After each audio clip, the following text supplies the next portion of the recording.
All right. We are live once again, and we shouldn't have any interruptions.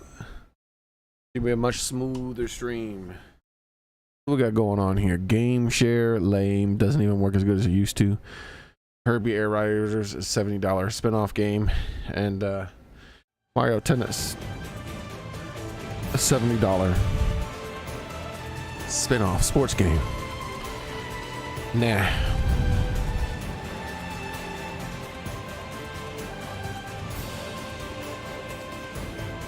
No, thank you.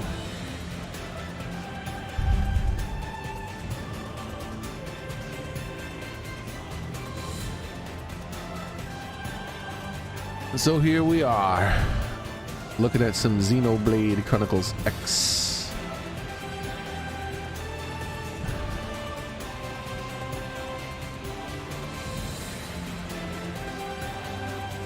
Looking at it, showing us all the things. All the tingies. Hey, Soren, how's it going?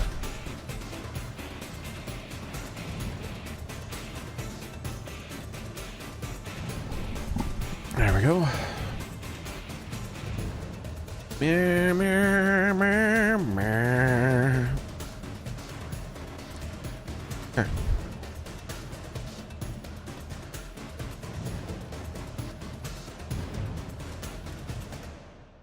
I don't even remember. I went to that thing and I think I looked inside of it, right? I don't remember. Well, let's get to going. Let's go.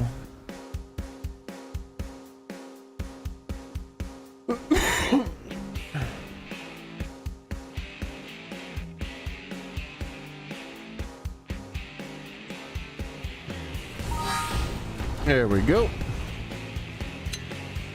I should be able to stay here to my normal times today. Maybe a bit later, we'll see. Let's do this custodian duty. Custodian duty in your pants.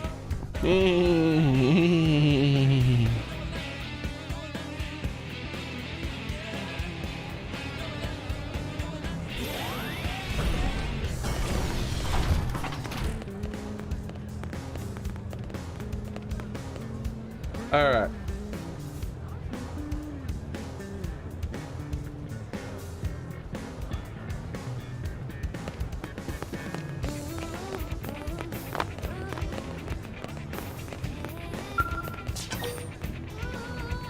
Let the custodian duty begin.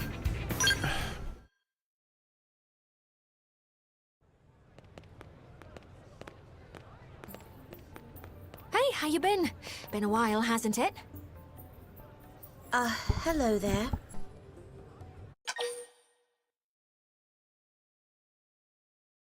Who am I supposed to... Is this a thing? Am I choosing a girlfriend or something? What's going on this? I want to pick Nail because it's her quest line, isn't it?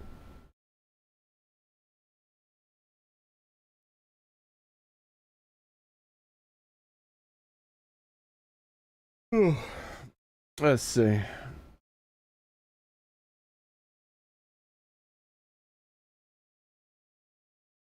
It doesn't seem like it matters. All right, well, here we go. I'm gonna speak to Nail. Nothing in particular. I just happened to see you and thought I'd say hi. Okay, that's a lie. I was hoping to talk to you about something. We could take it to the barracks. Wait, before all that, I believe I owe you my thanks. I hear you saved my dear little sister. Wait. Celica Sulica truly landed What? in hot water. You two are related? Really, thank you. Well, little sister is going too far, Lady Neil. I am not worthy. Really? I disagree. We were both spawned from the same artificial womb plant. We Clue are all one big family, aren't we? Perhaps, but you're the High Custodian, the most exalted in all of Clurian society. Whereas I am from a line of acolytes who serve you. The mere act of accompanying you like this, it's an honor beyond compare. Is that so? In awe of. I haven't been back to our home planet in so long, but I see our education system is as rigid as ever.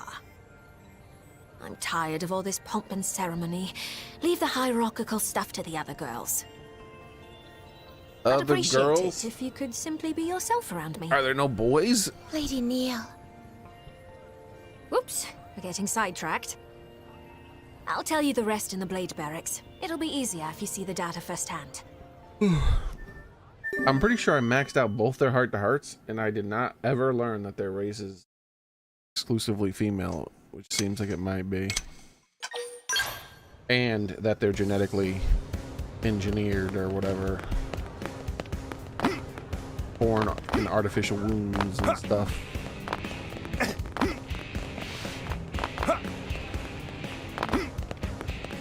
Very suspicious.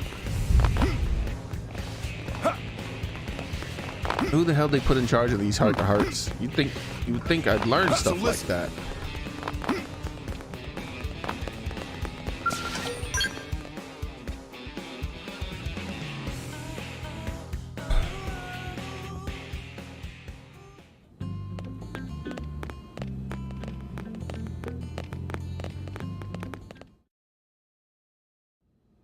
Right then, first, take a look at this. Eh.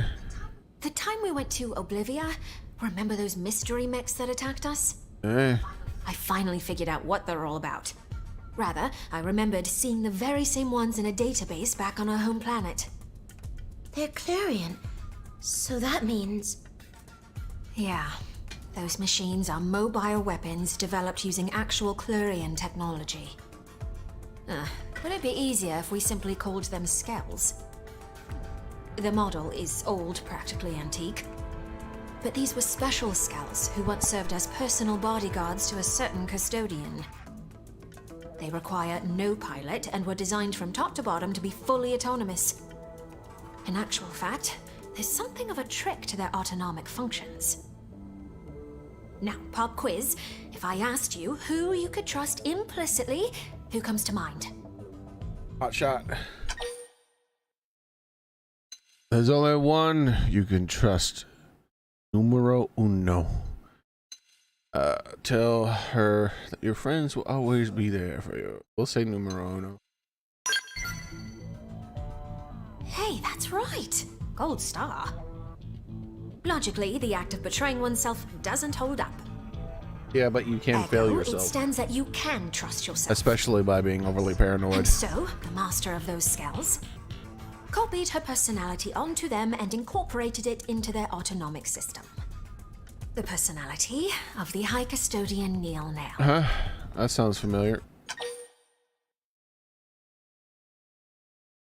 Very, very. She really said Neil Nail. Include that by that logic, Nail must be the attacker. No, interrupt. We're not wigging out. I did. By which I mean, of course, my predecessor. The High Custodian, her existence is perpetuated through the use of clones. She who presides over the knowledge of ancient times. Such is the destiny of Lady Neil Nail. Well, I may be a clone, but I still have my own personality, thoughts, and desires. The point is, those Skells are technically the embodiment of a former iteration of Neil Nail. Let's call the white one Neil Nail Albus, and the black one can be Neil Nail Furthest. Here's what I think. Their job is to defend any sites of Clarion influence. That is the duty of a Neil Nail. And that's why we were attacked. Who else to right the wrongs of the High Custodian but the High Custodian herself? Which means there's only one thing left to do. Destroy them.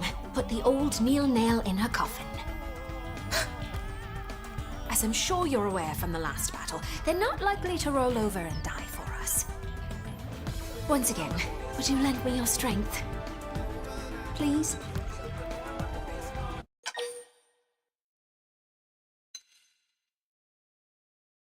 Sure. Thank you. I was fully expecting you to turn me down, so honestly, I'm delighted. After all, I couldn't ask this of just anyone. It's a risky assignment, but I'm more than convinced we'll be able to pull this off. Lady Neil, let me accompany you too. I promise I won't slow you down. Thank you, Celica. With you at my side, I'm all the more reassured. First off, we'll need to find your predecessor's scales, won't we? According to the data I collected, they recently ambushed someone, a blade who was exploring a cluster of ruins and cauldrons.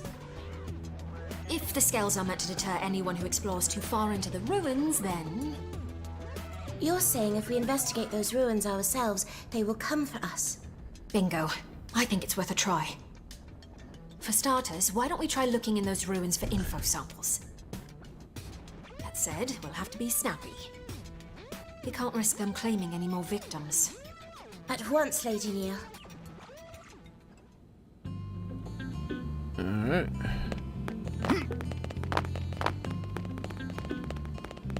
Let's go.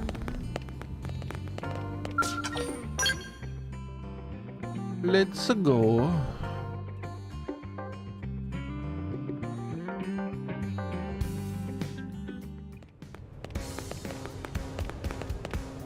$14,000.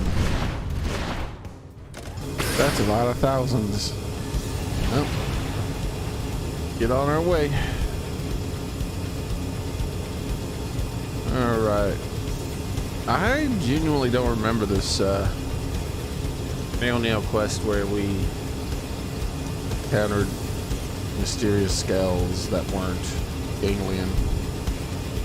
Maybe I mistook what was happening and I figured they were just random ganglion scales, and so hey, but I didn't want to fight. it like got classified as that in my brain and then mixed in with all the rest of the times that's happened in the game, which is about 100 million, and then dismissed as one blob-like encounter. The Blob, that's something I want to watch. I haven't watched The Blob in like a long time. What a crazy idea for a horror movie.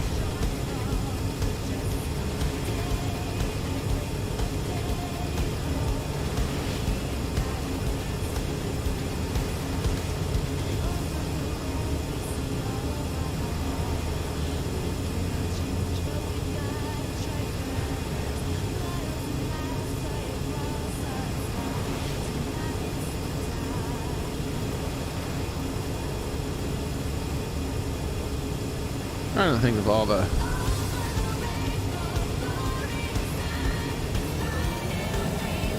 different colors the Blob could have been. That would have changed the context of it. Not really the context, just the feeling of it.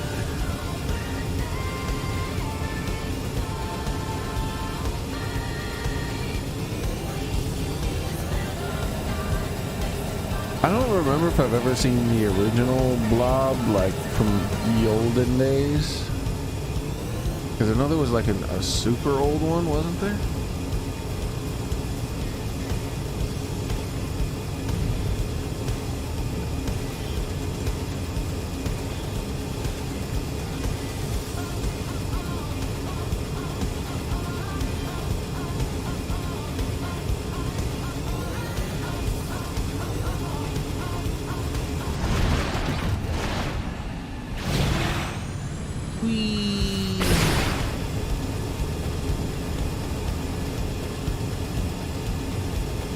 Alright. Let's find out. I'll have to do it with one hand. The Blob.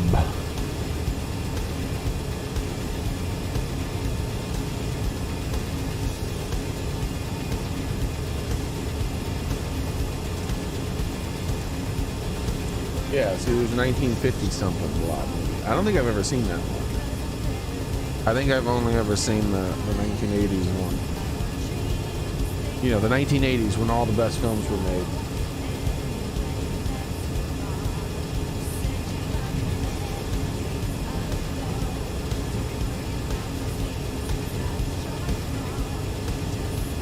kind of want to see the 1950s one.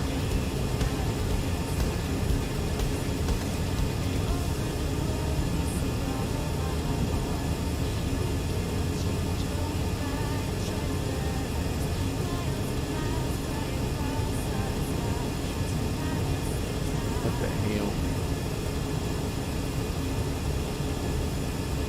There's a lot of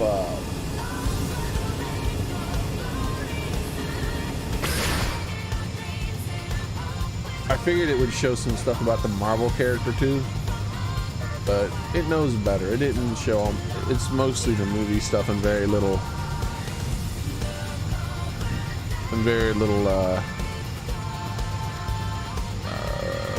the Marvel character of the Blob. Alright, so why does it have 3 different locations? Alright, well, I guess let's save here and go to the middle one. The game looks huge. Yeah, it's pretty big in comparison to other things, but you can travel pretty fast, so kind of gets smalled down, gets smolded. We're New English here, all right? It gets smolded because of you getting the mechs and traveling much faster and all that. Alien ruins. Ruins.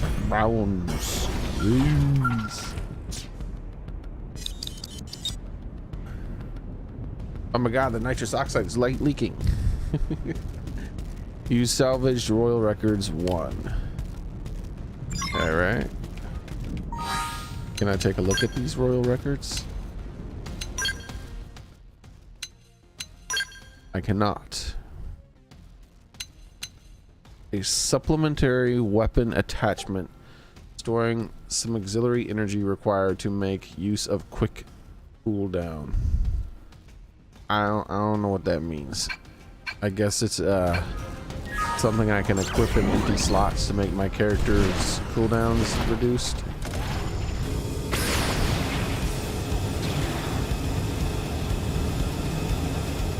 The combat, it's pretty all over the place.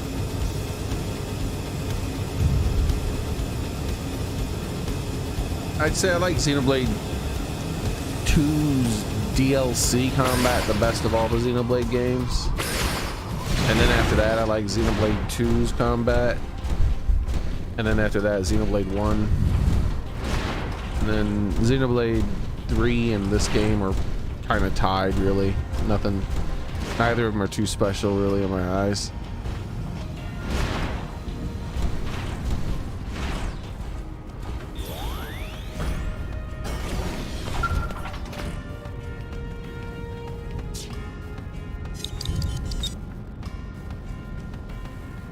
Salvage the Royal Records 2.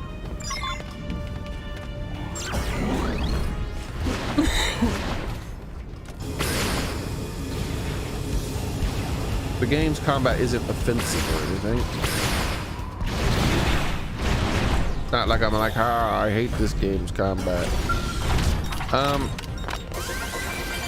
It has its strengths and its weaknesses. I think there's a flaw with the enemies' design somewhat, in that a percentage of the monsters are basically superheroes, where it just looks like a normal monster and everything, and you're fighting it, and then you find out, oh, well, if you're fighting that species of monster, watch out, because they go Super Saiyan and then start hitting you with spirit bombs when they're about to die. And so they just start one-shotting you for no fucking reason. It's like, I don't understand what's happening. Why would you make the bad guys the superheroes? I don't understand. Bad guys shouldn't have spirit bombs. That's a player thing.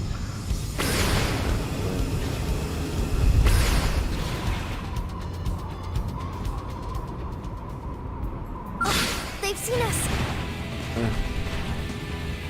Who's wanting to fight me? Whoa! Oh. All right. Well, I don't want to fight you, so hold on. There we go. There you are. So I need you to go ahead and die. You're off guard. Now let's go find an opponent that's worth our time. Hope I didn't get in the way.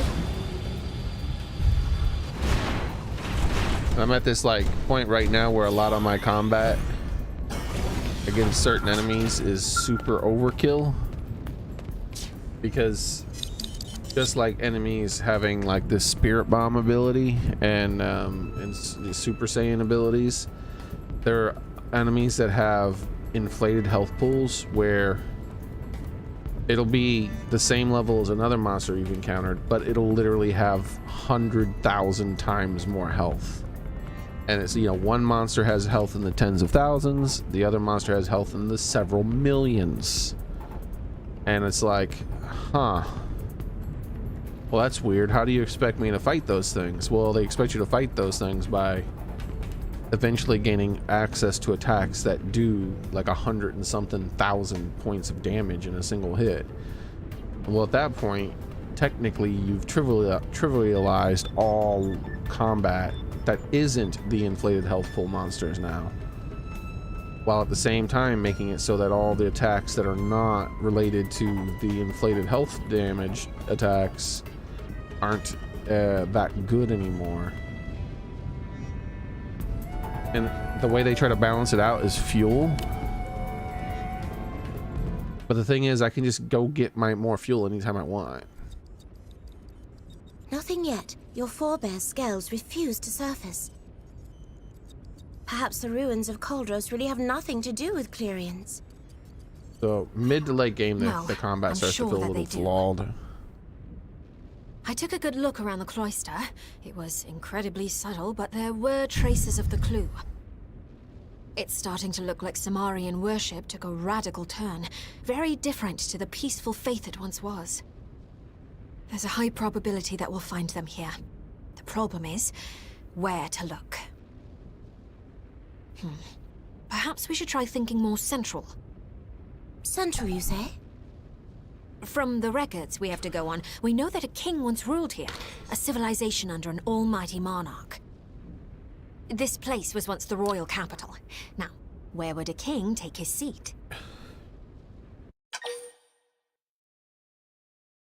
Venture that would likely govern from a castle. Ask Sella for her opinion. Pass the buck. We'll just say a castle. Yes, he would. For a variety of reasons, throughout history, castles have been a mainstay of sovereign power. The castle is a threshold between ruler and governed. Yeah, the game and a doesn't start out bulwark like that, against though, foreign Melina. invaders. A means of defense? Just as the scales are, you mean? It's a possibility. Now, time to check our theory. Onward to Orsim Castle. We're sure to find answers there. Now, all Xenoblade games are cooldown based with auto attacking. But they all have different variations, different mechanics based on this. None of them are turn based. So they're all like cooldown based with auto attacking. So like for instance, let's get out of our mechs here so we don't kill this thing super fast, and you can see. So if I initiate combat with this thing, Attack from range. I can Follow sit me. here and shoot it from a distance with my gun and whatnot, and it just happens automatically. I can set my controller down and he'll just keep shooting it. I can get in closer and switch to my sword and do sword combat. And if you look down here, Melee attacks. the melee cooldowns start to get this secondary ability attached to them Help here, please. based on what you're using, since I'm using a melee. Now that's how to evade. But notice You that can do these two here, these three here aren't, the yellow bars aren't moving. I'm gonna hit triangle though. Notice now the yellow bars are moving. That's because I switched to a ranged gun. Suck nice. Move in and do some damage. So that allows you to use cooldown abilities that increase the amount of damage or the effects of the different things and stuff like that that these things do. And then you also build up Stream edge. Trash talk. TP there so that you can activate this middle ability here and then go into overdrive. I'll take them with my skill. Fire! We'll catch them I've got off. you covered. And when you go into overdrive,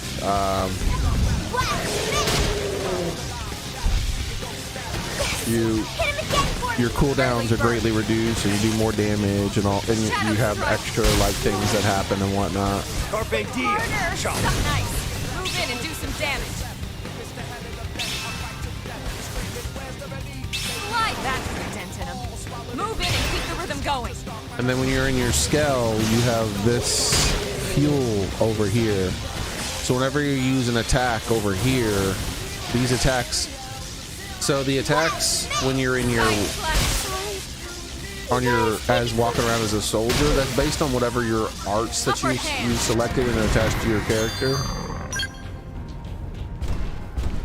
But when you're in the Skell form, it's based on whatever weapons you've equipped to your Skell, because you get all these different weapon slots, and when you equip a weapon, you get a specific attack based on whichever weapon you've equipped. They all come with their own special attack abilities.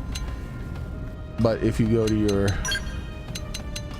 your arts, you choose all these various arts or whatnot, but that you unlock through gameplay. Let's see what this one is. Grants 1000 TP to party members fighting on foot. That's interesting. So you use 1000 TP to give everyone else 1000 TP.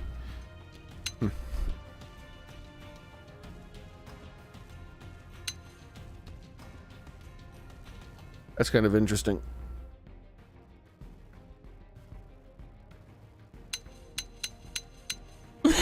Deal weapon damage and inflicts stagger and nullify targets attributes and ignores enemy resistances. So and then you can level up these skill. Wait, what? The skill has something. Boost debuff resistance and auto revives on. Oh yeah, because I wanted to test that ability. I remember that.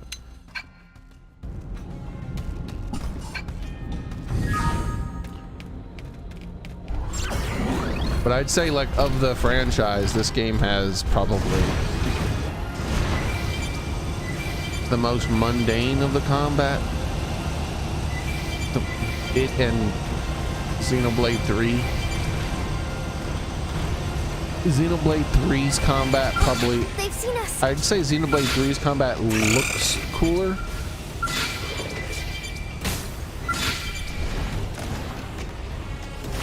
But really, it's not that interesting. Now that's how to evade. You can do it.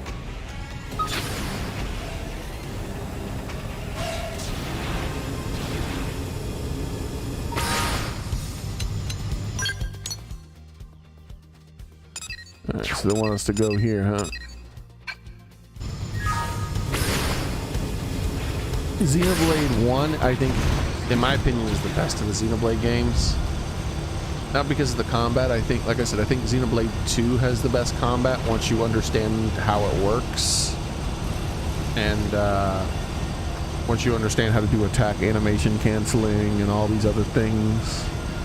And how to chain things properly and whatnot and create interesting things. I feel like Xenoblade 2's combat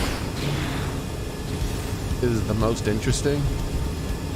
Especially the DLC. Xenoblade 2's DLC has the best combat in the franchise. It is really... I wish the whole franchise had the same sort of combat as that is in Xenoblade 2. But they're all cooldown auto attack based, where like you auto attack with whatever your weapon is, and then you have abilities on cooldown, and then there's things, and then they all have like weird things associated. Like this one has like the mechs and the overdrive skills and all and all this other stuff like that, whereas other games have other things.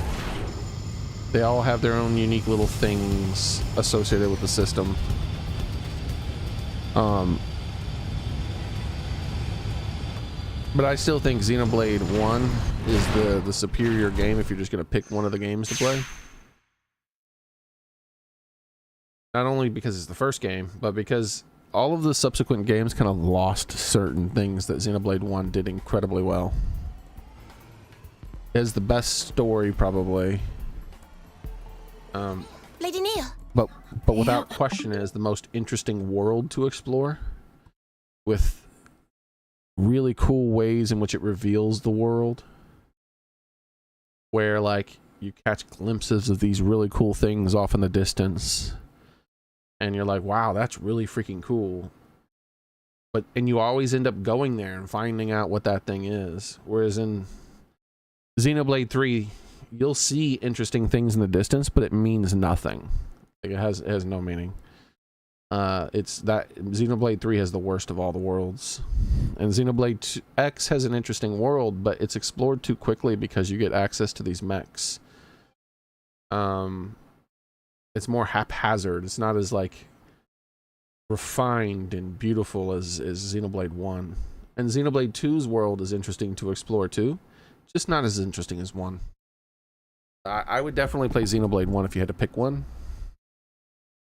Yeah, see, over in Rumble, a person named Handfest is he likes the Xenoblade series, and he's played the Xenogear and Xenosaga. He's saying he likes Xenoblade 1 the best as well. As far as at least as far as the Xenoblade games go. I'm not sure if he mentioned with the others as well. It's just I can show We found our I can give you a scouts. very small example of how thoughtfully created the Xenoblade 1 world is, and how it's such a pleasure to explore it and the lore of this alien world compared to all the other games.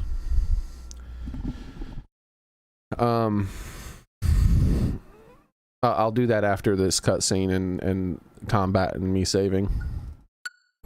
This floor plan suggests that this was once the castle's keep. The keep is the king's seat of power. In other words, it's the heart of these ruins. As we've determined, these skulls are dangerous foes not to be trifled with. That said, it's not like we have any other option. Destroying them is the only way.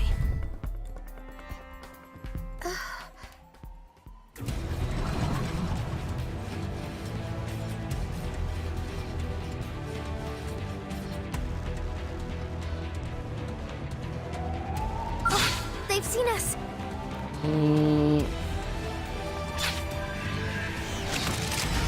Attack from range. Follow me.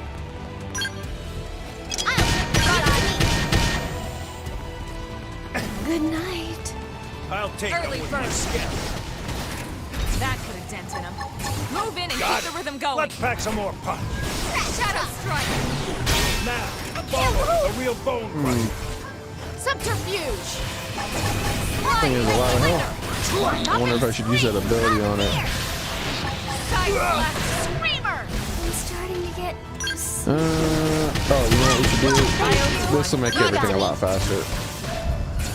Have some of this. Yes. I'm gonna Now use tackle my it up scout. close. I'm getting it on scout. I'll do it. Now, my turn. Shield deployed. Ready to get weak in the knees. You're in my Have sight. some of this. I'm starting to get. One blow to end it I all. wonder if I can target those moon things around it. I'm gonna break its head first, though. Time You down. wish. This is it. Have some of this. That's how to evade. This is it. You can do it. A doppelganger it is. Alright, we broke its head. Cloak, Ready to body. get weak in the knees. I guess we'll target the cloak then. Throw it to me. Fire with everything you've got. I'm punching a hole in you. Down. Get some range shots in. I'm starting to get. Come on.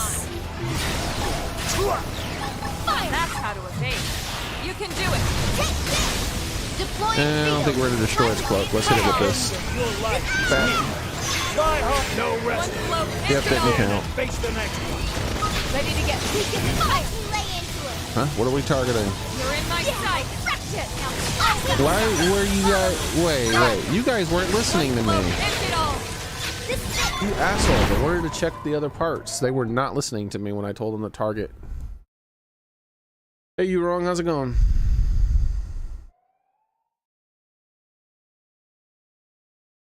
That's it. Our task is done. they'll never harm an innocent again.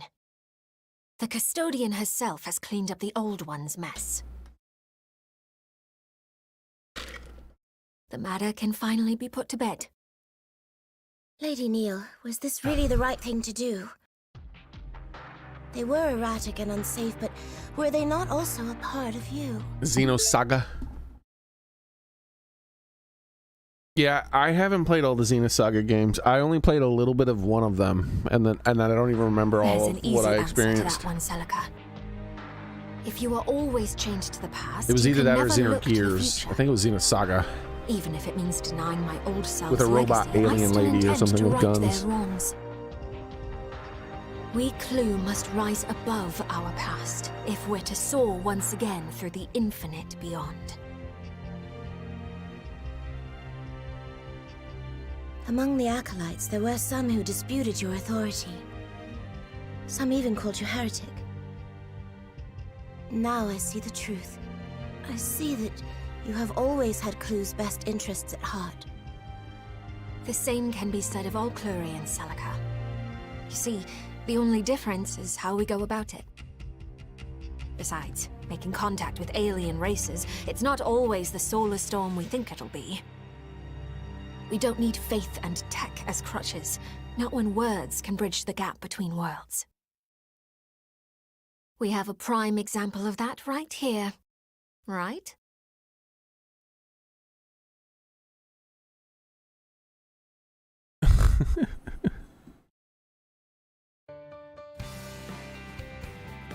Yes. Now, we've wrapped up our business in Coldrose, but there's still much work to be done on Mira. So many races journeyed through the stars to end up on this single planet, cosmo-archaeologically speaking. It's odd. The way Mira keeps presenting mystery upon mystery, I doubt my work's drying up anytime soon.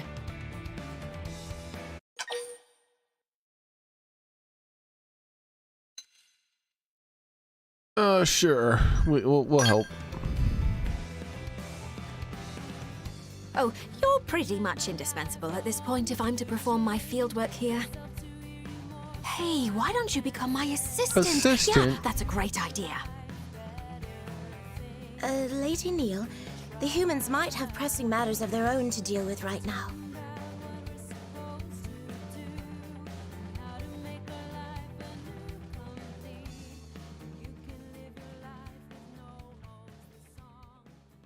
Wonder, like, why weren't those skulls fighting the other thingies though?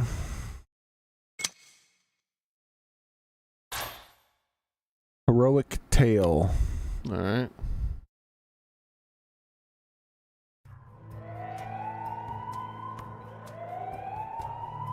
Wait, where are my skulls?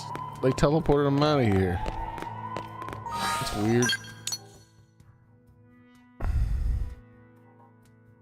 Alright, let's just go straight back into town then.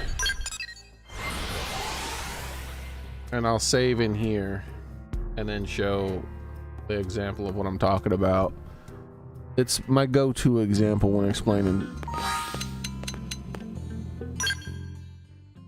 the major differences.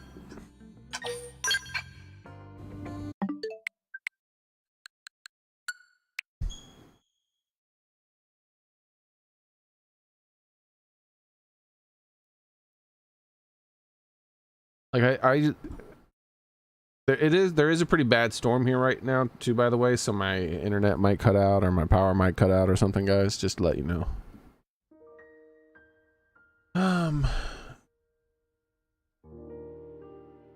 Plus, like, this game just feels more homey than all the other Xenoblade games, I feel like.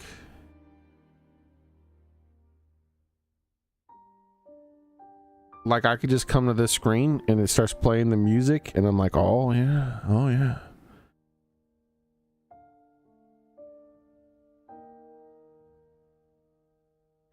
So one of the interesting things about this game is that this world is very, very foreign compared to like what you would typically see in an alien world from most video games. And that's because the whole world is basically an ocean.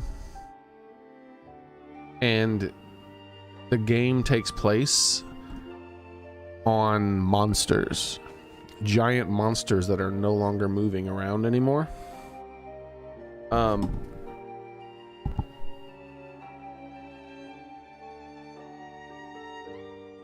Like, for instance, you might think this water here is part of that ocean, but it's not. It's actually, this big pool of water is actually not at all part of the ocean that is the normal world. Instead, this is a giant pool of water on the back of the giant monster that most of the game takes place on. And this horn here, I mean, this big mountain-like thing you hear, see jutting out, that has disappeared sort of because it's nighttime. That actually is a giant horn of the monster that you're seeing. So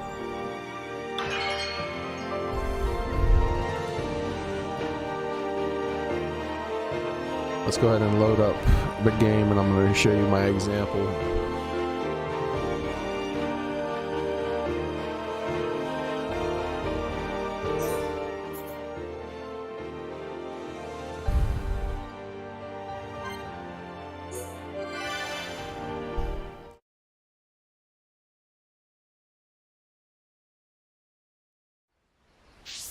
So this is pretty much my go-to example of the game that I tend to go with. So one thing first off is the affinity chart is in all the games basically, but it's never anywhere near as meaningful as the affinity chart in this game. So the NPCs are very interesting in this game. You'll come to learn who they are. You talk to them at different points in the day, and they'll have different dialogue. You can give them suggestions and help them out on things and whatnot, that aren't even necessarily part of a quest, right? They're just living their lives. Like, they have schedules. They wake up at certain times of the day. Like, you can learn, like, this person's active time is from 6 a.m. to 6 p.m. That's when they live their life, basically. That's when they're awake, and you'll be able to find them. She returns home at night, and she wakes up and leaves her house in the day, and you help her build relationships, and you learn about her family and things like that. Like, the NPCs feel way more alive in this game than just about any RPG I've ever played, including other Xenoblade games. It's just not even kind of close. And then there is the world and how carefully crafted it is. Prefer to show this at night. So before I fully go into this, let me open up the map here and show you something here. You see this little thing down there? The opening cutscene of the game shows two giant monsters that are standing in the ocean. One on one side and one on the other, and they're fighting each other. And this is one of those two giant monsters. And the game is just massive. It's absolutely massive. But it all takes place on these two monsters. And one of the monsters is like biological based, and the other is mechanical based. And so there's Bionis and Mechanis are the names of those two things. And they all have their own ecosystem, and everything that lives on there does its own thing. So as you're like, one of the first places in the game that you are is you're on the thigh, and like, look at these big, massive open fields and all this stuff that's here, and the rivers, and there's monsters, and there's all these different things, and it's all just on the thigh of the monster. The scale of the game is pretty crazy, right? But the thing is that as you're playing the game, you're always discovering and finding cool things. So this is one of my favorite examples to give to show people how carefully crafted everything is. So if you frequently go inside of Bionis, and when you're inside of Bionis, it's really weird. It's like cave-like systems, but sometimes it's like biological in nature, where like things are kind of weird. and you see like it's like the thing is still alive, right? Like you see things moving on the walls and whatnot.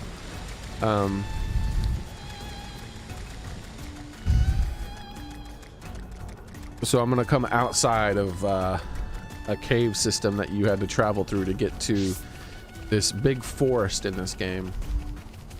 And so when you come out into this big forest, it's so like they do everything so well. So immediately the sky, that's not how the sky typically looks. That sky looks like water, right? Normally the sky looks like a normal sky.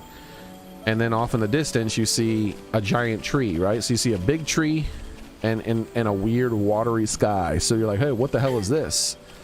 And so you start to walk forward, and like you're really seeing it now. You're seeing the big tree, you're seeing the big watery sky, and it's like, what the hell's going on? What is all this? I don't understand. And then it goes out of view, and the next thing you see is you can actually see the sky underneath the water. See, like this is uninteresting. So your eyes are probably not going to be paying attention to this very much. You're mostly going to be looking like, what the hell's going on up there? Now you see the watery sky, but then you see the starry sky underneath it, and it's like it's being held up over top of you. And then the big giant tree comes into view, and you see lights on it as if like people are living on the tree or something like that. And you see like this big giant thing, and it's like, what is this? What is that? I wonder what these things are. And then you come around the corner, and then you're like, whoa, look at those crazy, that's a lot of waterfalls over there. That's crazy. And there's a giant chasm as you get to the bridge and run across the bridge. Like you see this like giant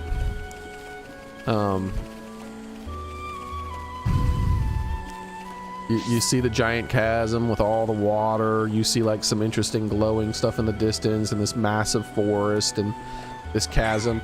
You go to all these places, right? Like you can go down there, like she decided to go. You can go down there, and you know, like to that little island there, or there's little caves down there that you can explore, and that water, that river in that chasm is flowing somewhere. And you know, there's stuff over there by that water, those waterfalls too. And of course, eventually after exploring through this jungle, you'll end up at that tree and get to discover the secrets of that tree and like the cool stuff that's going on over there. And eventually you'll even figure out what the hell that is and what's going on up there. Like you'll constantly, and that's the whole game, right?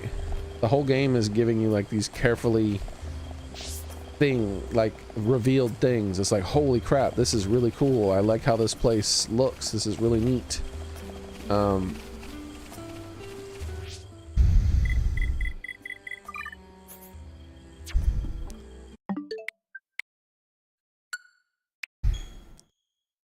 And it's always fun to explore, right? It's always interesting. When you find non-human races in Xenoblade 1, they feel unique. They live their lives differently. They have different styles of buildings and different technologies, and like they're all interesting. Like everything feels more carefully crafted in Xenoblade 1. Whereas in Xenoblade 2, it has that to somewhat of an effect as well, but not as strong as Xenoblade 1. Xenoblade 1 really hits you hard with that stuff. The really cool reveals, and the real, like, there's always some new cool thing that you're heading towards.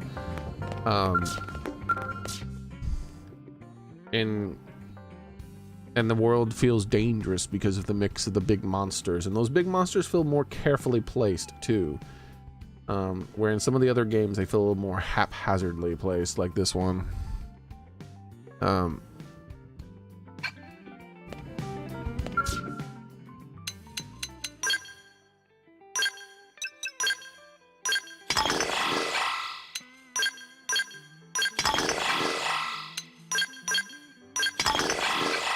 Yeah, the Xenoblade one just feels carefully crafted.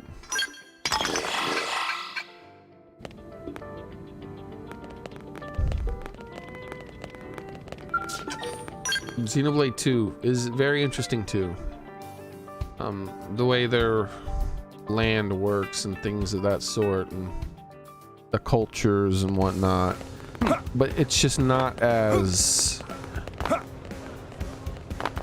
alien and unique and driving as Xenoblade 1. Now there's moments in Xenoblade 2 that kind of have that thing.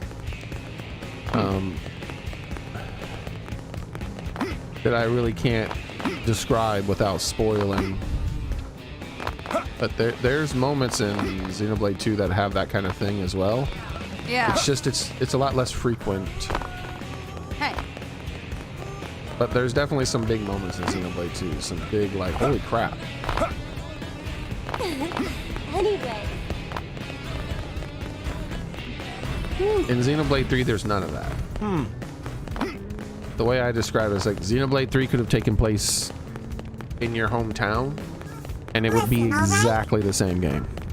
Like, they could have just taken a carbon copy of your hometown's map and then put Xenoblade 3's story in it, and it would be the exact same game. Like, it would, like, all the interesting things in the background that you see and all that other, none of it means anything in Xenoblade 3. It's just nothing. It's just, it's wallpaper, basically. That's what it feels like. Xenoblade 3's world feels like wallpaper. It's just decorative. Where Xenoblade 1 feels like it has the most meaningful world, and Xenoblade 2 feels like it has the second most meaningful world. And Xenoblade X's world is meaningful, but only in that it needs to feel alien, because you're on an alien world. Yep. Like, I would argue that if this game took place in, like, step right up in Utah somewhere or something, That's crazy. it wouldn't feel as good, because it would feel too familiar, right? You want to be able to leave the town and encounter these weird foreign creatures and these crazy structures that you eventually get to go to because of your flying and whatnot.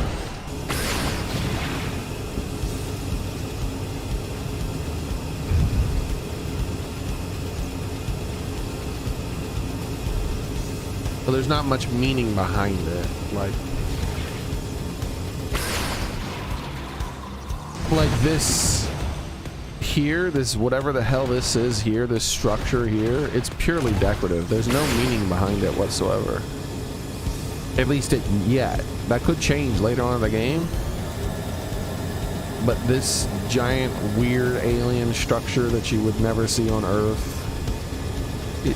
it doesn't mean anything. At least in, like, unlike in Xenoblade 3, you can explore it because you have flight, right? So I can come up here and fly on top of it and look at it closer and whatnot. And instead of just watching a cutscene of a piece of it getting cut out or something.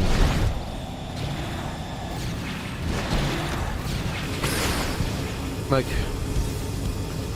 in Xenoblade 3, they don't even talk about the world. That's one of the most jarring things I think about Xenoblade 3 that kind of throws me off when I played that game.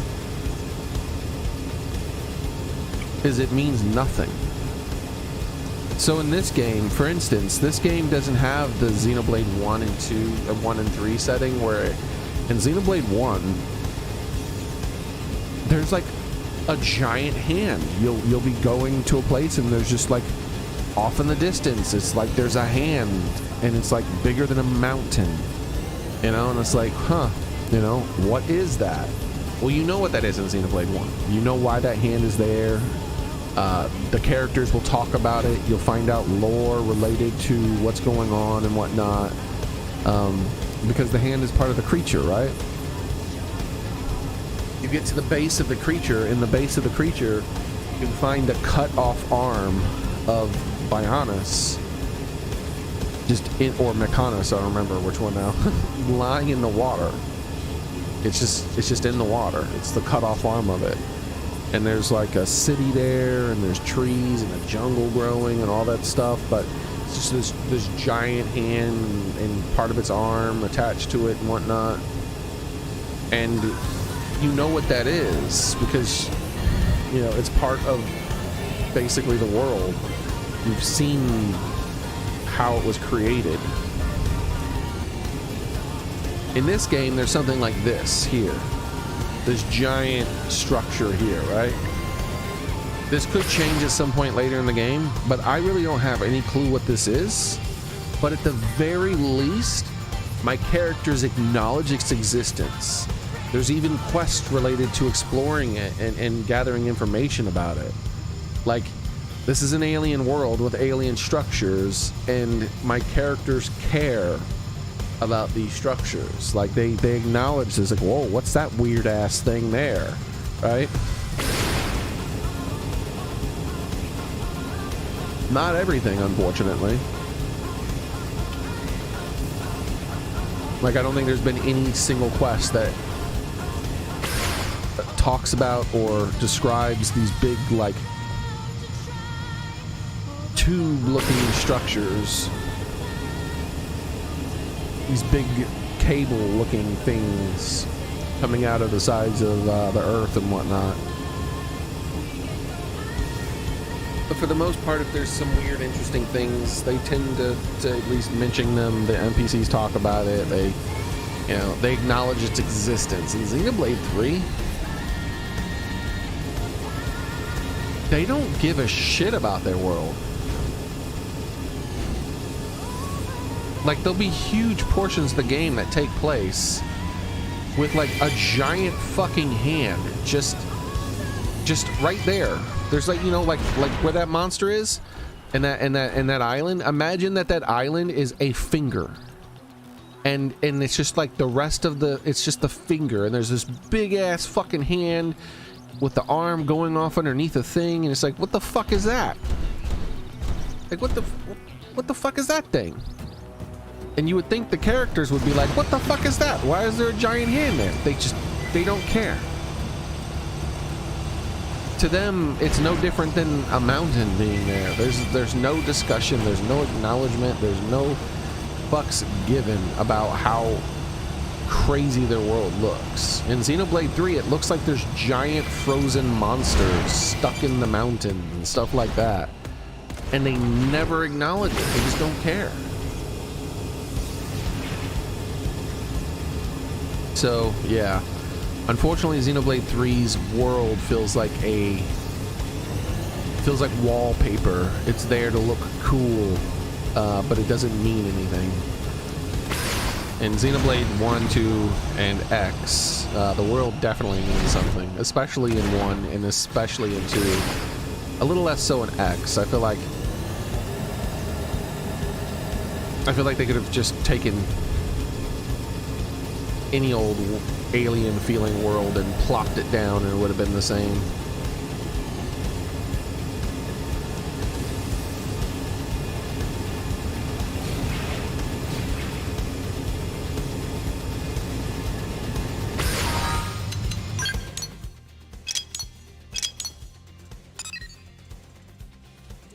All right.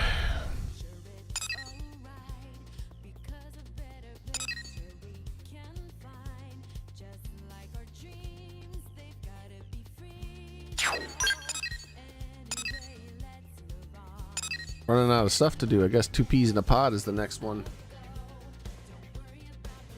Alright, 2 peas in a pod it is.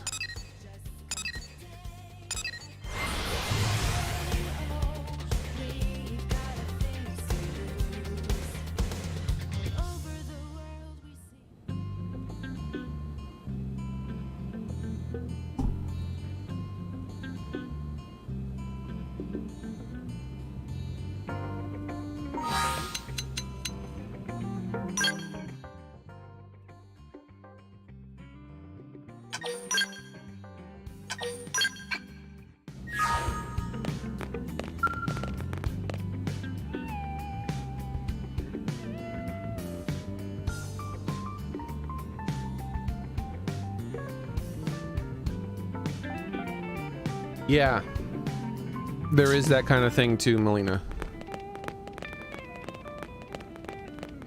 Like, doesn't it just feel like there's more care. It feels like, I don't know. You know what it feels like to me? You know how people talk about how parents raise their children, where with their first child they're like a helicopter parent, where they're very careful with everything, and they try to make sure everything is correct, and they're constantly paying attention to what's going on and whatnot. But then their next kid,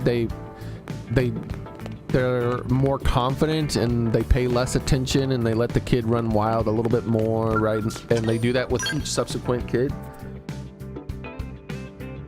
getting a little bit more hands-offish. I feel like that's what happened with the Xenoblade, where Xenoblade 1 was like very carefully made, where they paid attention to tons of stuff, right? The NPCs lived their lives, they did their things, they were interesting, they paid attention to like what you were saying, like Nippon that lived with other Nippon in the Nippon village talked like Nippon, but then Nippon who intermingled with like humans a lot more would sometimes talk more like a human. I feel like that kind of thing did happen in Xenoblade 2 as well.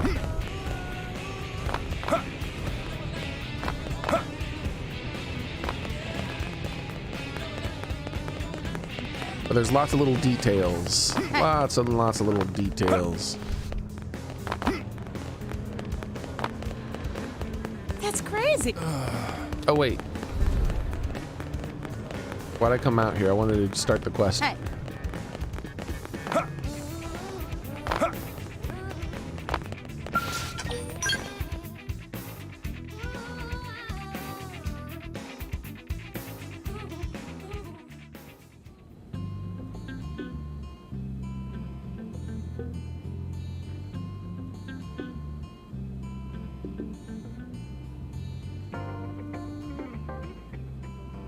All right, let's see.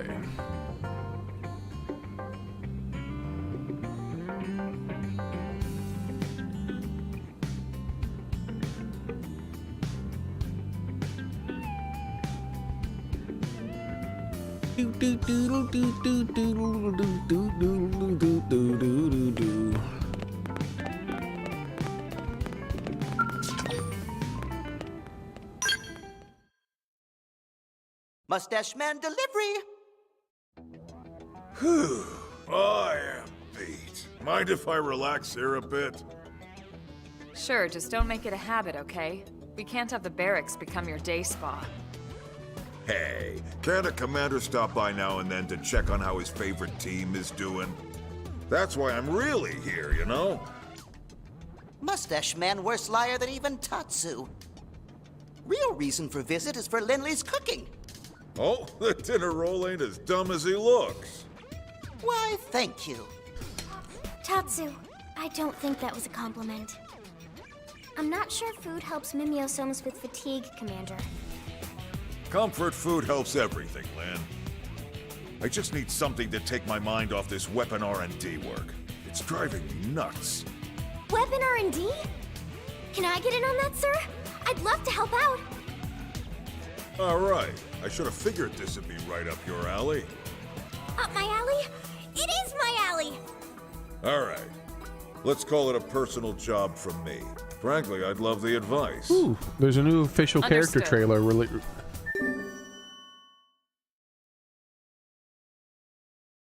Let's take a look at the new character trailer. So I don't really play it anymore, but I might. Oh, look at all these files I'm going to learn. So.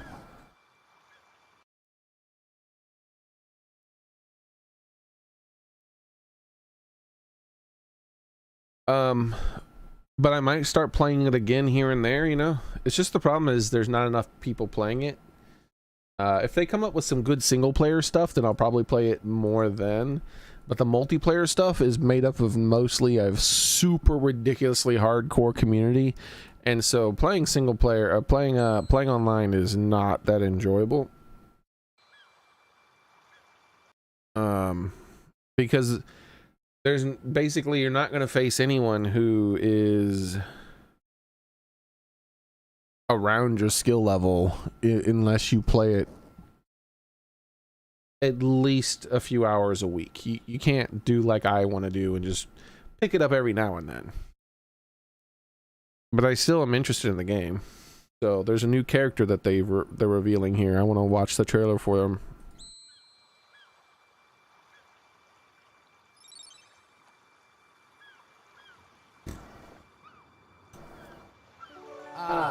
Ooh, that's way too loud. Clear sky and smooth sailing. Hasn't always been that way though.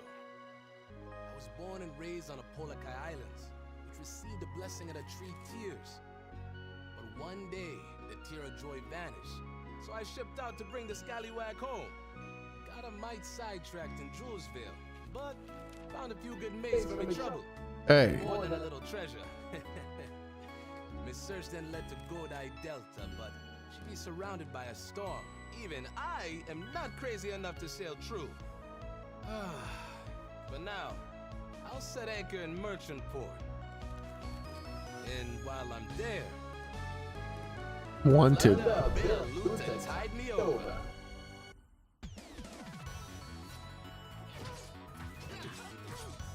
So we got another sortie finally, so that people can stop maybe bitching about Claren. Oh, what? Of course. Why, bro? Why is Claren literally the only sortie in the game who doesn't get... I mean, the only character in the game who doesn't get a projectile, and people still bitch about her? It's ridiculous.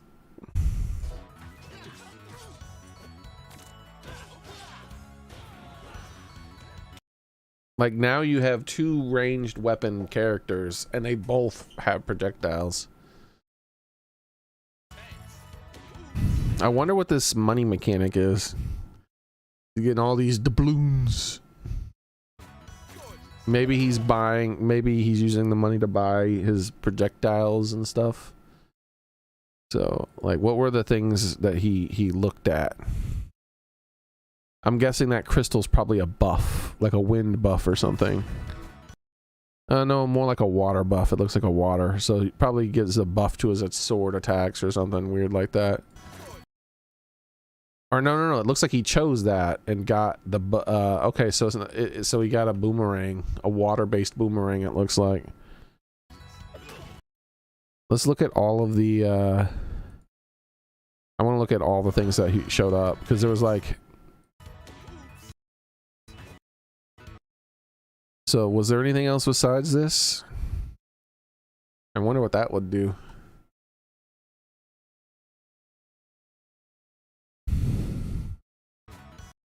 And then he gets the boomerang.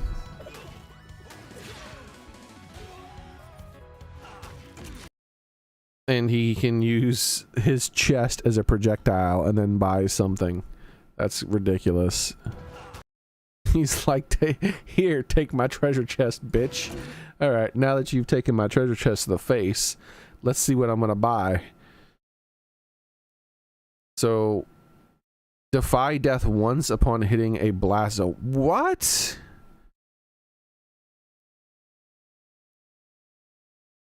Really? Holy hell. Alright. I wonder, how does that work? Does it just pop you up or teleport you back, or? Holy shit, I feel like that. Wow. That's gonna be hard to balance. Wait, what happened? Why is he... Why did... No. Why did Blanca just shock this dude? Like, he summoned Blanca or some shit, right? Is it gambling? Do you have to gamble? It seems like you're choosing exactly what you want, but look what happens.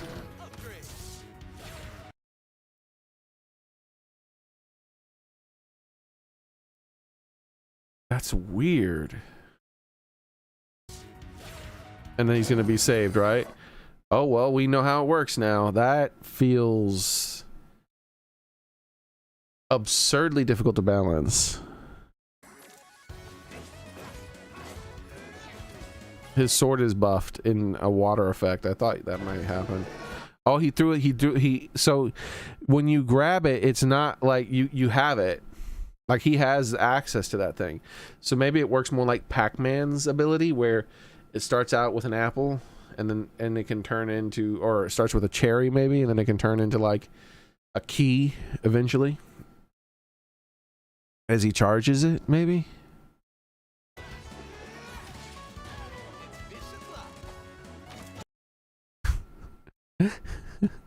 What? Look, bro, look at Claren here sleeping on the job. Did this man just fish? You can fish on people. You could ignore your opponent and just fish. You could be like, fuck you, bro, I'm fishing, that's all. I don't even give a shit.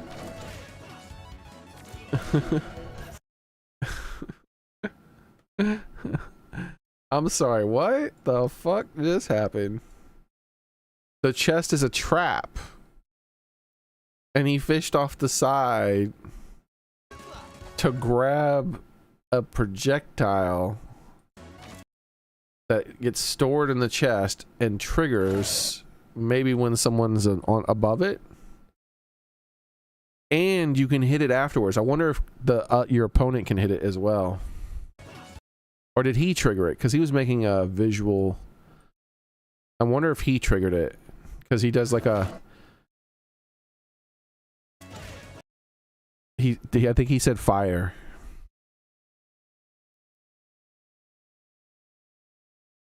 Is his head following Claren? Is that a coincidence?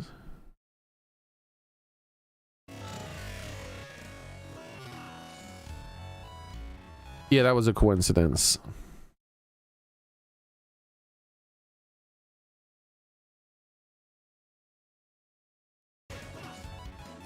And the fish flops around for a little bit like a magic carp.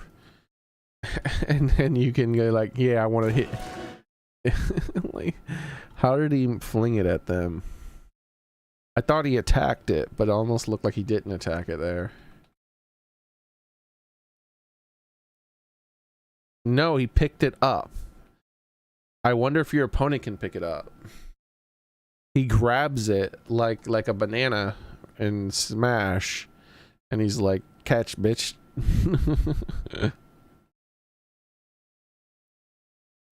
Bonk. D aerial launches you downward. Huh. Is this an extra jump, maybe? This is a grapple for getting on a ledge, maybe?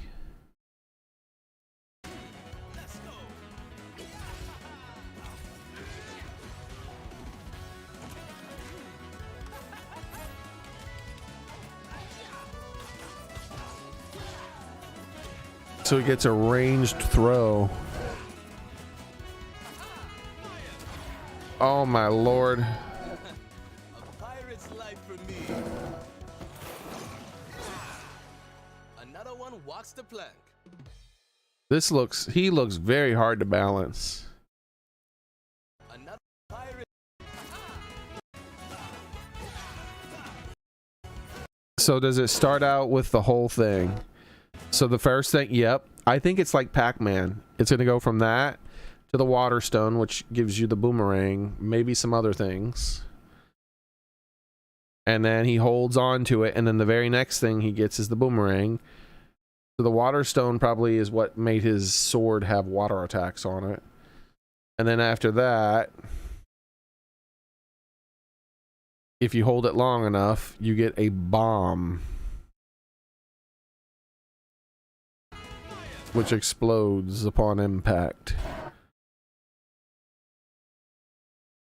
A pirate's life for me. Another one walks the plank. Yeah. Interesting character. I bet you he's going to be hard to balance, but that's pretty interesting mechanics. I like it.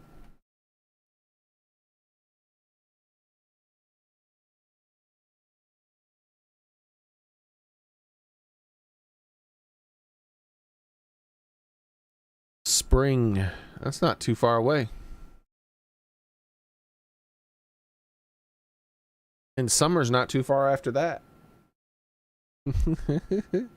And fall's not too far after that.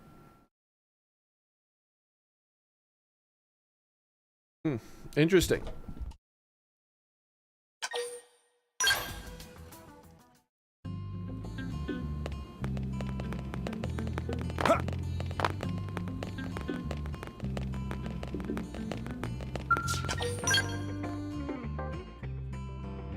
It'd be cool if a lot more players were playing that game.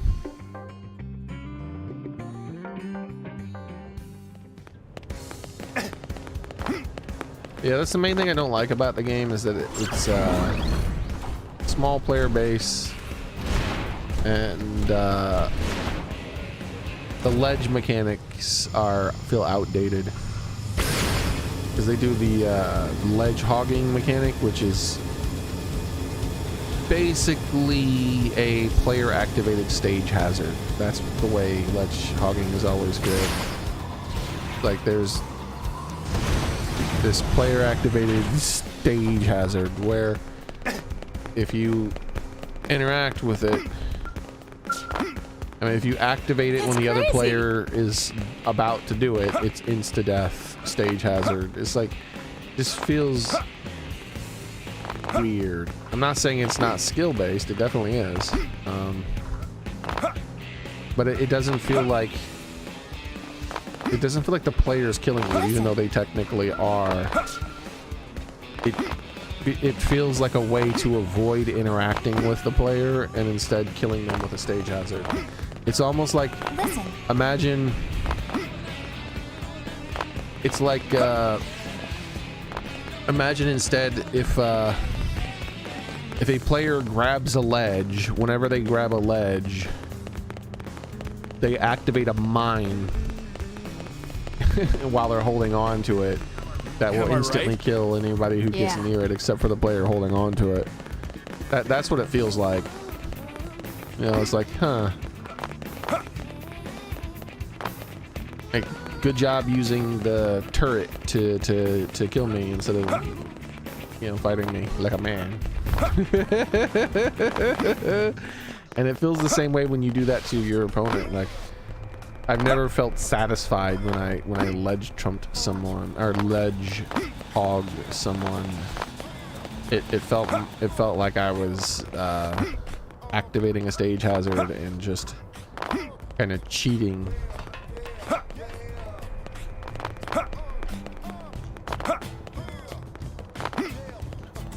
Even though, like I said, it is skill based, right? Because there's this whole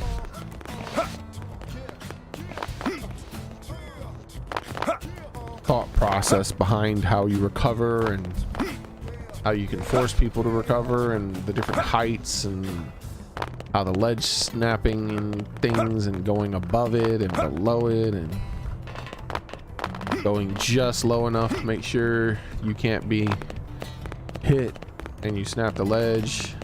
But now since you're that low, if the person reacts, they can slide and grab the ledge, and then you're dead. And so, you know, there's a lot of thought behind it. It's just, it feels lame to both die by and kill by it. It also looks super lame. That might be the big thing that causes it in my head like that. It's just because it looks stupid. Listen. Well, that's great.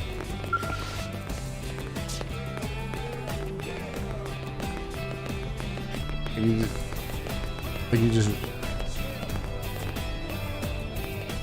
yeah.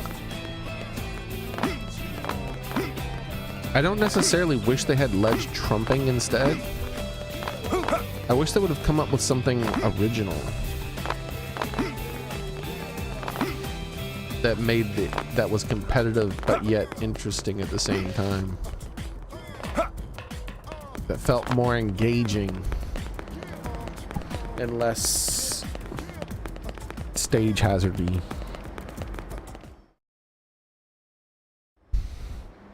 Cool. Is this a backpack prototype for one anyway. Ooh. They really crammed the high output ion capacitors in there. Not bad, huh? That baby can go a month without needing a recharge. Huh? That's dumb. You're wasting all its potential. Lynn, No, it's fine. What would you suggest, Lynn? I'd channel that energy into fewer, more powerful bursts. Why the hell would you need more punch than this? Because if you push it up another 800 gigs, it'll cut right through the beam coating on ganglion armor. Sure, but think of the heat something like that would put out. Well, yeah. You just need to change the conductor material for the barrel jacket. The barrel jacket, huh? Interesting. is all this even feasible? There'll be a few hurdles, sure, but if we can clear those, it could be big. We'll just have to try it out and see, won't we? Yeah. Let's I think the rain finally I can stopped. think of 2 other problems right off the bat. Why don't we have you sort this out with the engineers here, Alan and Brenna? Talk to them. They might have ideas for a workaround. Yes, sir. Hiya! Hiya! Ho, ho, ho! Hiya! Hiya! Oh wait, there's a person right here. Did you hear? What you want? About the beam cannon project. Is there any way we can push the output up another 800 Gs?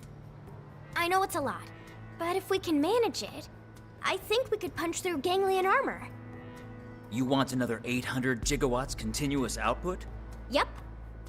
Well, theoretically, sure. But what? There's some kind of practical hurdle? Exactly. More output requires plasma maintained at higher degrees of excitation. That, in turn, requires a more efficient magnetic trap. Right. I'd love to see it happen, but Earth's technology just isn't there yet. Point out that you're no longer on Earth.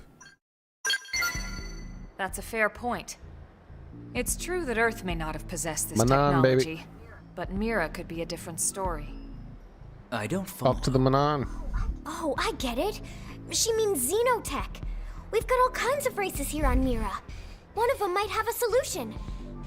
Oh, yeah, that makes sense. What is that? One of the ganglion skulls. We confirmed that this model is outfitted with a high-output beam cannon, and it's almost a certainty that their capacitors are better than ours. So if we can analyze them...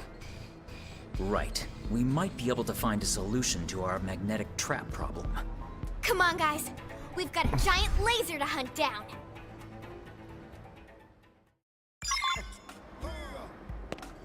We gotta find a magnetic trap, huh? Or a laser or something, or capacitor.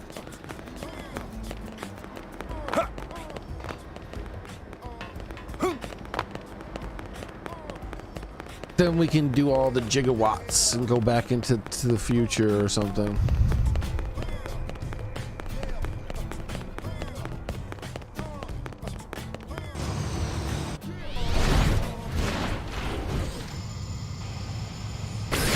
Yeah. What's that up there?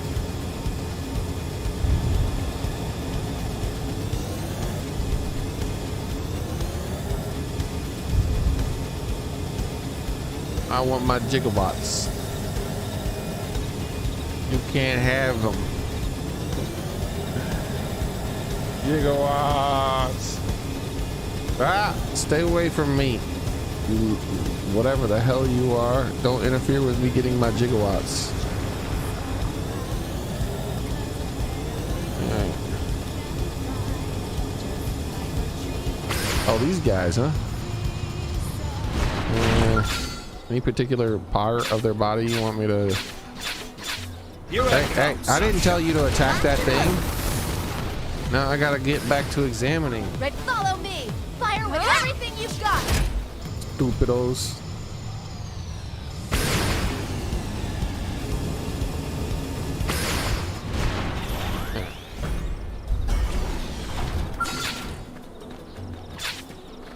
Ah, we gotta destroy their weapons. Attack from range. Target in sight. Concentrate fire on the weapon. Shadow strike. Subterfuge! Side slash.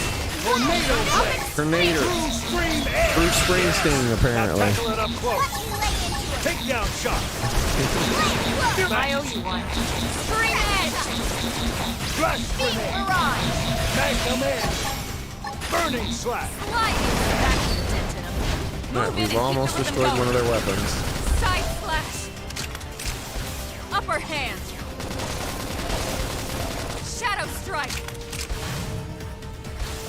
Wild down! I toppled him! Close in! All or nothing. Oh, we got one. I've got your cover fire. Target the other weapon now, guys. Hit him again! Ultra slash. Got it. Let's pack some more punch. My topic. Yes. Melee Now first. tackle it up close. Now, melee attacks. Magnum edge. All or nothing. That put a dent in him. Flame close! Move in and keep the rhythm going. Shadow strike. Wild smash! Nice. Move in and do some damage. Another weapon. All right, target this weapon too. You got Me me! up. Side slash. Flash grenade. Takedown shot. This is wearing me down. Yes. Now tackle it up close.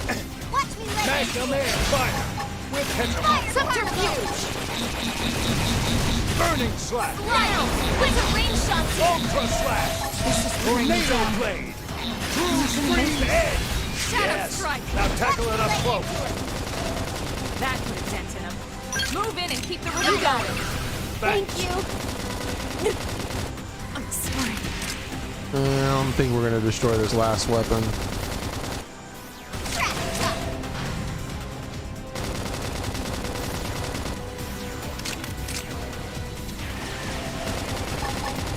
Burning slash. Maybe most of my cooldowns are gone, so I can try now. Flash grenade. Furious blast. Fire carnival! Subterfuge. Tornado blade. Ultra slash. I can't seem to get fired up. My optics free. True scream edge. Yeah, nice. We destroyed 3 of the weapons. All right, let's just kill the monster now. I'll take him with my skin. Trash tuck!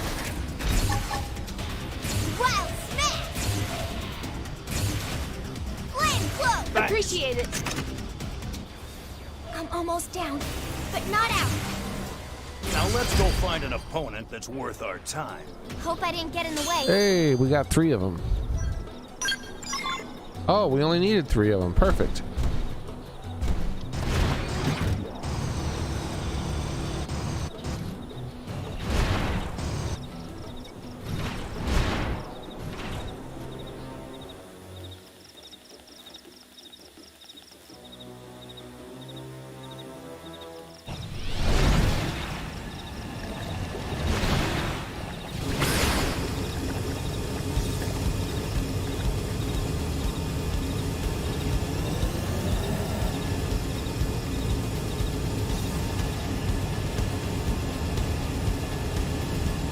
Nice and easy.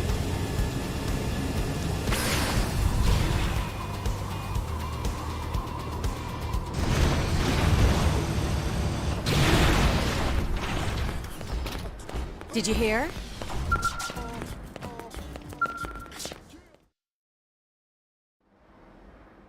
Alan, look!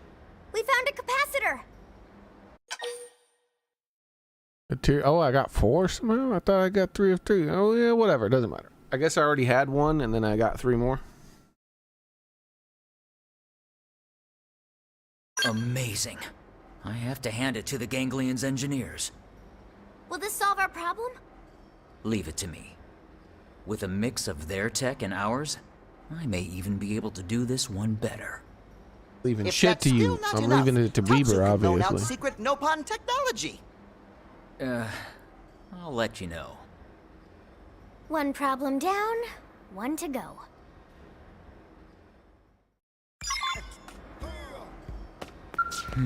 Talking about an extra 800 gigawatts or gigawatts, which just solving the magnetic trap issue isn't gonna get you to the giant beam weapon you want.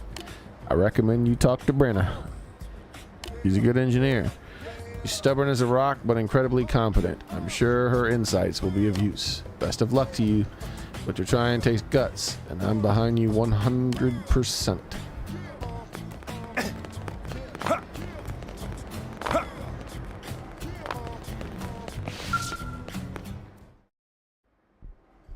About the beam cannon project, is there any way we can push the output up another 800 Gs? I know it's a lot, but if we can manage it, I think we could punch through ganglion armor. This is why I hate talking to amateurs. Flapper. What? But Commander Vandam said it might be possible if we solved a pair of issues. What? So I have to explain it because he's too damn lazy? Hey! It's Brenna, right? We know your time is valuable, but could you maybe stow the attitude Yeah, for before a you second? get your ass slapped. Look, this unit is meant for installation on the back of a scowl, right? Right. Well then, you've got a real bitch of a heat emission problem. I'm just estimating here. But you're probably looking at temperatures of over 400 degrees running from the head to the cockpit block. And that kind of heat will cook your sensors. Oh, and kill the pilot. The back-mounted unit just won't work. And with its size, it's not like you could change the offset position to the arms. Unless we use different conductors in the barrel jacket. In that case, the large size would actually work in our favor. Here, I made a sketch. Huh. Yeah, that might actually work. I mean, if we had a conductor efficient enough. He's awfully But cocky the for only something ones that's of so this easily grade to are all solve. being So used easy in to NLA's solve. central power grid. Can't very well tear that apart to make a new gun. Also, weapons don't not. always have to be on scales. Don't you guys have like city-mounted weapons?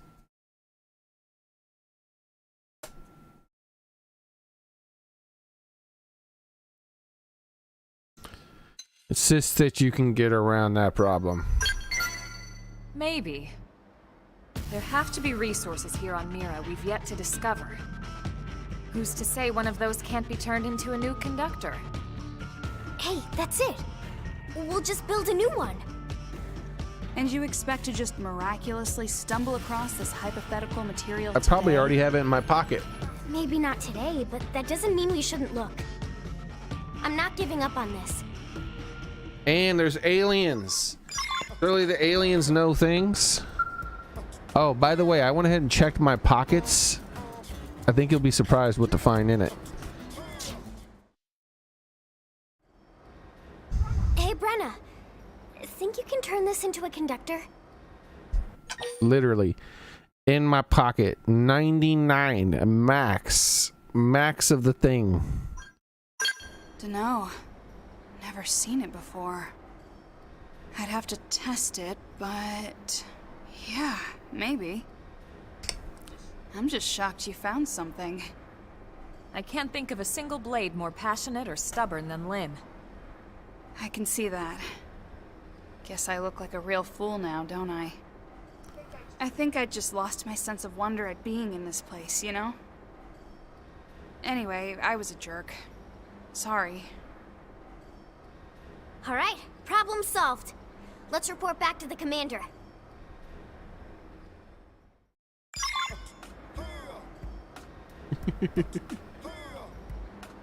I'm always so quick to call for a slap in a video game.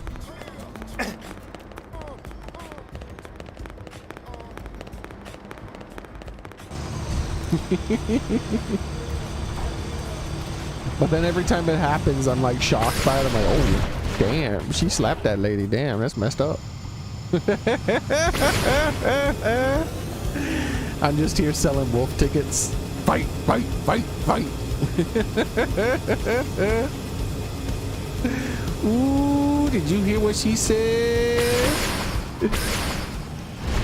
Maybe you should wrestle her.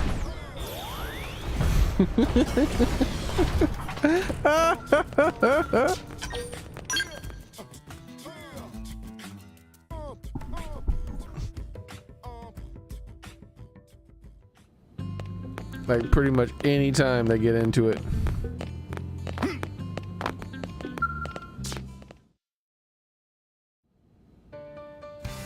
Well, I'll be damned.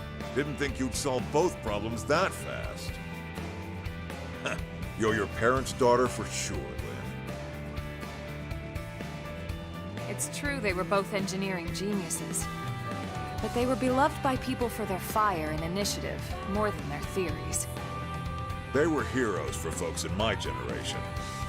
Can't help but think how much further along NLA'd be if they were still with us. I'm happy to hear you say that. But that job falls on all of us living here now, Commander. I'm nowhere near their level yet, but I promise I'll keep doing my best. All the jigs. We got all the jigs. So this is probably the same thing, just at different levels.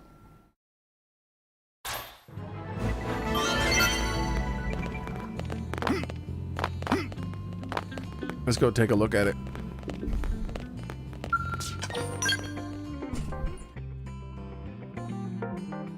That's in like 30, 50, and 60 or something.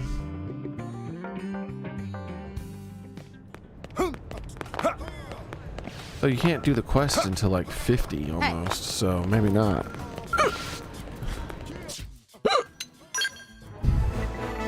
Man, what the fuck is that?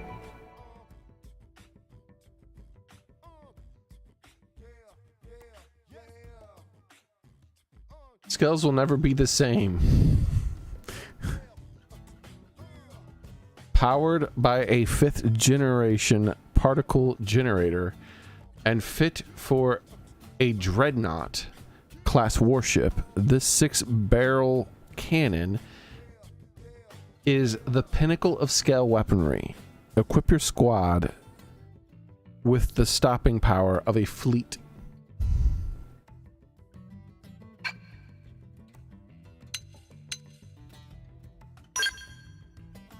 Yep, 30, 50, and 60.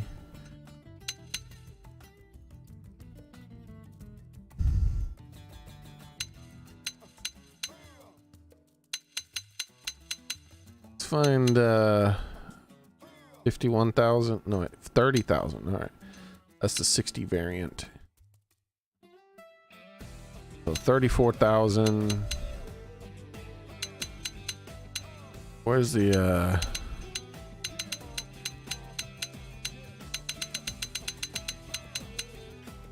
and 37. So what's this thing here? So yeah, this is a very powerful weapon. This is one of those like fight ender weapons. I want to see it used, but I don't want to craft it right now. We can try to like look for the stuff.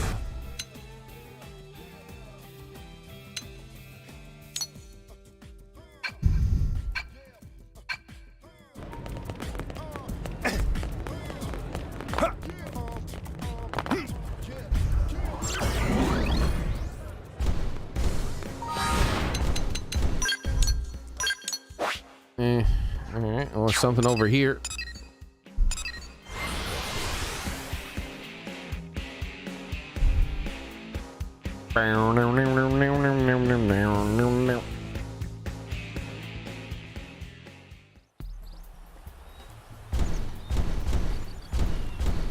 Okay, so I gotta get it from Skells or something, maybe.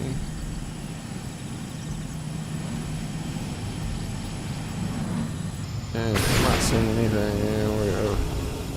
Do I have to go inside of the mountain? Why do you make me do these things?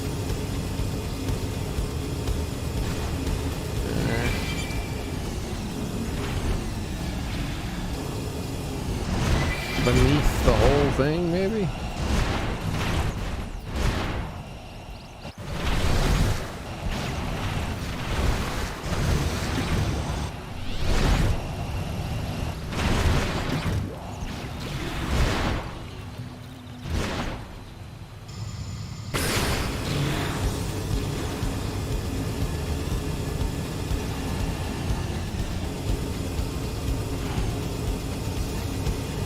I have to go down even deeper?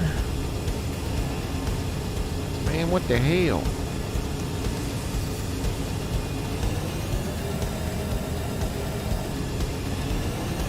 What am I looking for? I don't even know. Oh wait, it's up above. Okay, it's not down below, it's up above. What the hell are you? Alright, so every part of it drops it, I guess. Let's destroy the weapon then. Take this! End of your fire! We'll catch them off guard. This so, have you picked out State's menu? Oh, we didn't get the part. Not yet. Depends if Tatsu can make it or not. If you know it. Wait, this isn't a bad guy? Hello? Are you a bad guy? Hey, Alright, but I didn't let's wanna break fight. let's break its arm. Take this! You're in my new so. Have you picked out State's menu? Hey, there we go, we got one. Depends if Tatsu can make it or not. If you know it. So we can get 2 up here.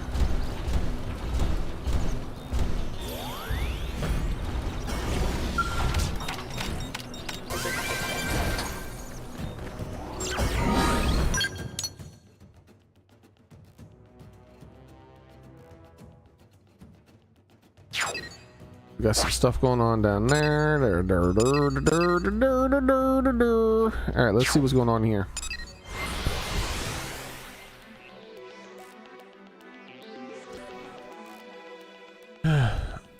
What do you got going on over here? What are you gonna give me? What do you look like? Is it another one of these guys? Hey, hey, wake up. Hey, wake up.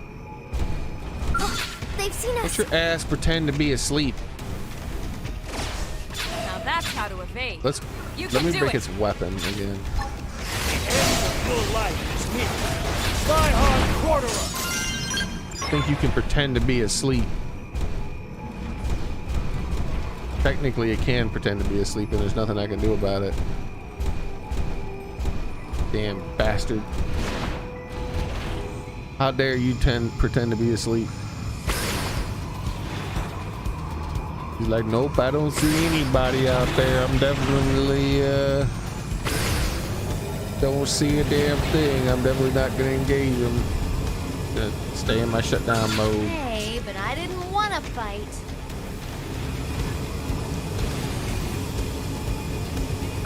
Hey, but I didn't want to fight. Wait, what?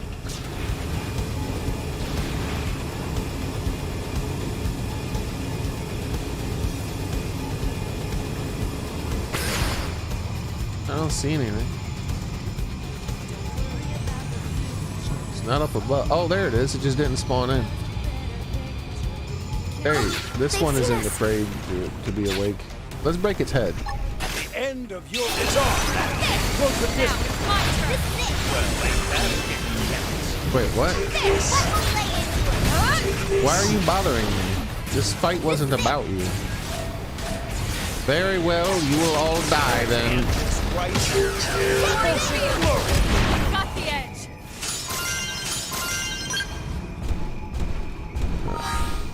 Let's go get some more fuel.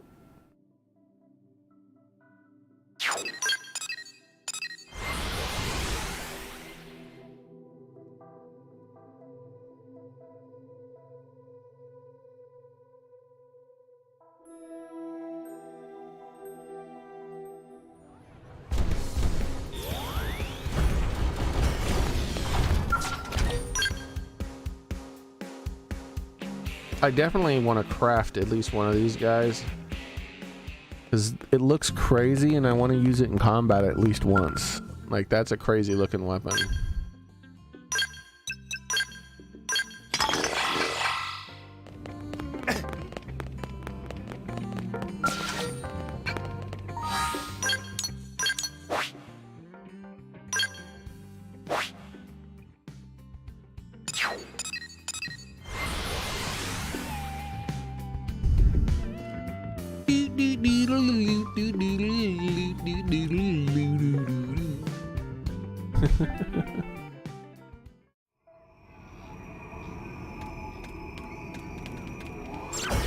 Excuse me. Oh, they've seen us. I'm gonna break your arm this time. There's no substitute for real combat. Nice work. Man, you really need a lot of these all-purpose plugs. Go over here and see what we got over here.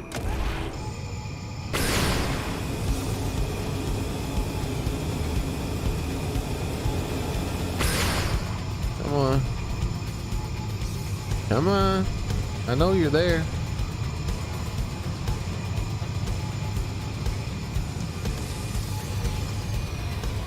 Hey, but I didn't Let's want go to for another weapon. What am I targeting? There it is. It's on now. I think even my cooking got better.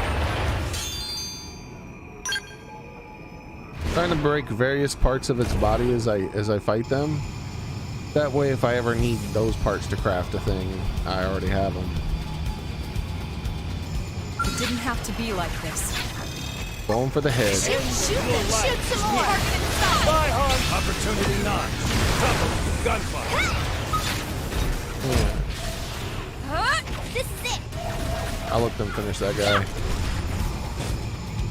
Nothing. Alright, let's head over here. Hey, but I didn't want to fight.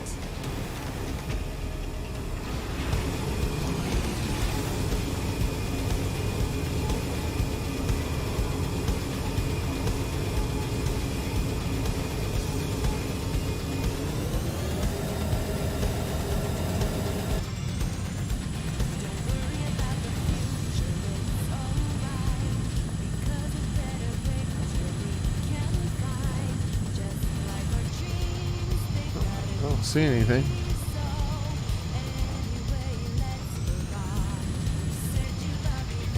Where's this guy at? Oh, there he is. Body, huh? Alright. Let's I'm gonna go for his weapon too. Hey! Take this. It's on now. Close the distance. You're in my sight.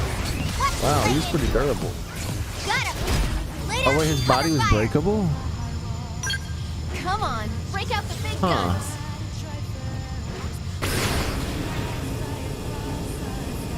Let's go to this one over here.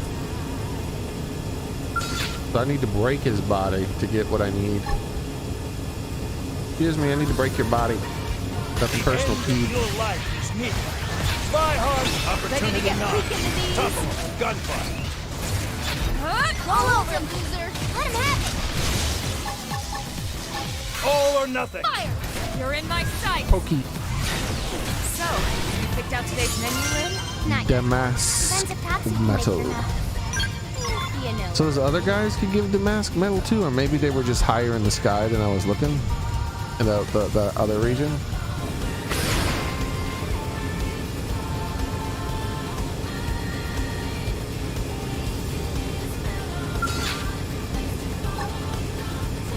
Excuse me, I need your damask metal. It's on now. Close the distance. Ready to get weak in the knees? There's a bit of a demand There's for no it. substitute for real combat. Nice one, guys. Man, I need 12 of them. You're kind of needy right now, game. Has anyone ever told you that you're being needy? Because you're being kind of needy. I think you want too many materials.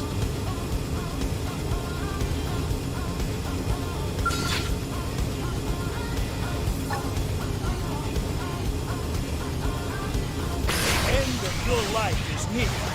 Fly hard. Opportunity not. You're in my sight. Deploying field. Time to gain the edge. Come on. It's working. Yes. Now let's go Melee find an attacks opponent next. that's worth our time. That was a cinch. Way too many.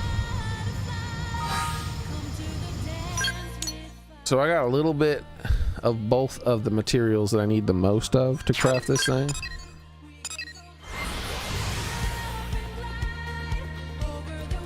I should also claim my dailies before I end the stream.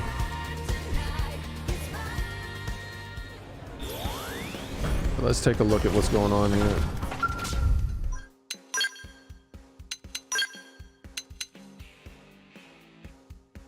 18 all-purpose plugs, 12 of the metals, and then 6 of both of those. Pretty high. And then if I was to make the lesser one, which I don't see the point in making that one since I'm so close to 60. If I was to make the lesser one, it's all the same materials, just slightly less, and it's not really. Yeah, I might as well just go all the way and craft the better one. It'll feel like a waste if I craft the weaker one, since it uses all the exact same materials, and I'm only one level away from being able to use it. But yeah, I think that'll be it for today, guys. No, I'm not using level 60 skills. I'm level 59. Elma is using a level 60 skill. She has level 60 Helter Skelter skill, or whatever the hell they call them. I don't know. The Helkenderger skill. The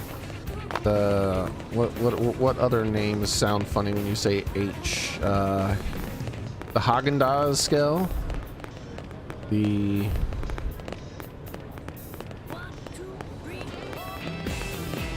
Does it start with an H? I don't even remember.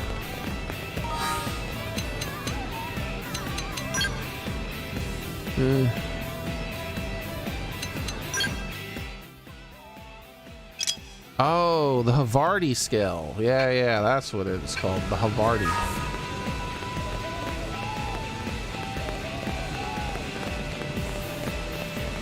So yeah, she's using the only level 60 skill I have because she's the only level 60 person I have. So she's using the Havarti skill.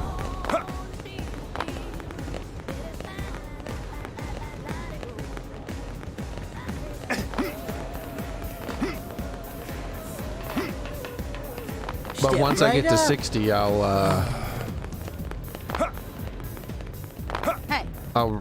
craft a skill for myself. I think I already have a skill I could use probably, but I'm surely I'll be able to craft more than just that. I think I have like a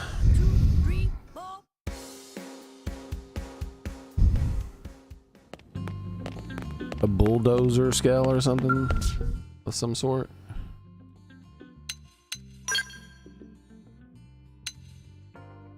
Yeah, the excavator.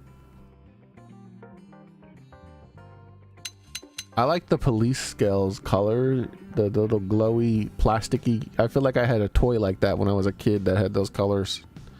Little glowy plastic see-through stuff.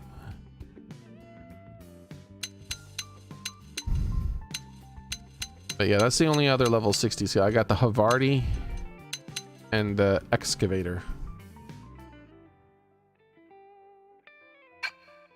And I'm sure I'll get more. It'll be fine.